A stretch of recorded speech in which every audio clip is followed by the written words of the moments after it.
L'enfant noir de Camara Lay est un roman autobiographique qui raconte l'enfance de l'auteur en Guinée, dans la ville de Kouroussa. Ce livre est souvent considéré comme un classique de la littérature africaine francophone. Il plonge le lecteur dans la culture et les traditions africaines à travers les yeux d'un jeune garçon grandissant dans un environnement familial riche en valeurs culturelles et sociales. Enfance et vie familiale. Le roman commence avec une description de l'enfance de Lay, entouré de sa famille dans un cadre rural. Lay vit avec ses parents, frères et sœurs, dans une maison familiale. Son père est forgeron, une profession respectée dans la communauté. Il jouit d'une certaine aura spirituelle, notamment à travers la pratique de ses talents, considérés comme liés à des forces mystiques.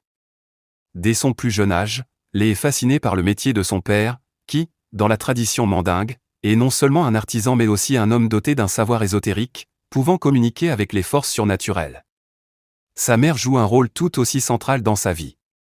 Elle est une femme forte, aimante et attentionnée, profondément respectée par la communauté. Elle incarne les valeurs de dévouement et de protection maternelle, assurant à ses enfants un cadre de vie empreint d'affection et de sérénité. Elle veille constamment sur eux et leur prodigue des conseils empreints de sagesse. Dans la vie de Lay, sa mère incarne la figure rassurante, un lien entre lui et la nature spirituelle de son environnement. La découverte de la nature et des traditions. En grandissant, Lay découvre peu à peu le monde qui l'entoure. Le roman offre de nombreuses descriptions détaillées de la nature guinéenne et des croyances locales. La société dans laquelle Lay évolue est profondément ancrée dans les traditions et les coutumes mandingues. Les croyances animistes, qui attribuent une âme aux éléments de la. L'un des moments marquants du livre est l'initiation de Lay, qui marque son passage de l'enfance à l'âge adulte.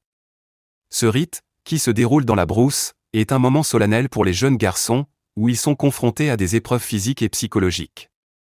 Ce passage initiatique est crucial dans l'apprentissage des codes sociaux et culturels, et dans l'acceptation de leur rôle futur dans la communauté.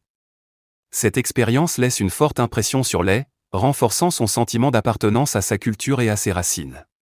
Le parcours scolaire de Lay. Malgré l'attachement profond de Lay à ses traditions, il est très tôt introduit à l'éducation formelle à l'école française. C'est dans ce cadre qu'il développe un goût prononcé pour les études, un élément qui marquera son destin. Cependant, son parcours scolaire est jalonné de dilemmes. Lay se trouve souvent tiraillé entre la fidélité à ses racines et son désir d'acquérir une éducation moderne qui lui permettra de s'émanciper et de réussir en dehors des frontières de sa communauté. La relation entre l'éducation traditionnelle et l'éducation moderne est un des thèmes centraux du roman. Lay s'épanouit dans son cursus scolaire, mais il ressent un fossé croissant entre lui et sa culture d'origine. Son entrée au collège à Conakry, la capitale de la Guinée, est une étape importante dans sa quête d'indépendance. Loin de sa famille pour la première fois, Lay découvre un monde nouveau, plus urbain et plus moderne, où les traditions de son enfance semblent avoir moins d'importance. Les tensions entre modernité et tradition. L'un des aspects les plus frappants du livre est la confrontation entre le monde traditionnel africain et le monde moderne occidental, représenté par l'éducation coloniale. Lay est partagé entre ces deux mondes, chacun ayant ses propres exigences et promesses. Lay sait qu'il ne sera jamais tout à fait le même après son séjour en Europe, et cette prise de conscience accentue le sentiment d'aliénation culturelle qu'il ressentait déjà lors de son passage à Conakry. Cependant, il reste résolu à réussir et à montrer que l'éducation moderne peut coexister avec le respect des traditions ancestrales.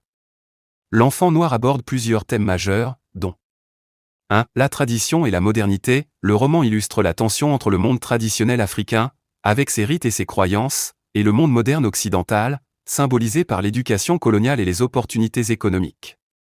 2. L'identité et l'appartenance. Lay est constamment à la recherche de son identité, tiraillé entre son héritage africain et les exigences du monde moderne. Ce thème est universel et résonne avec ceux qui ont connu une situation de migration ou de décalage culturel. 3. L'éducation. L'importance de l'éducation, tant traditionnelle que moderne, est au cœur du roman. Lay souligne à la fois les avantages et les défis liés à l'éducation occidentale, tout en insistant sur la nécessité de ne pas renier ses origines culturelles. 4. La famille. Les liens familiaux sont essentiels dans la vie de Lay. Sa relation avec sa mère est particulièrement touchante, car elle incarne l'amour, la protection et l'attachement aux valeurs traditionnelles. La famille est également un pilier dans l'apprentissage des valeurs communautaires et spirituelles. 5. Le choc des cultures. Le roman met en lumière le choc des cultures auquel Lay est confronté en passant d'une société rurale africaine à une société européenne plus individualiste et moderne. Conclusion. L'enfant noir est un roman poignant qui dépeint avec sensibilité l'enfance d'un garçon africain pris entre deux mondes.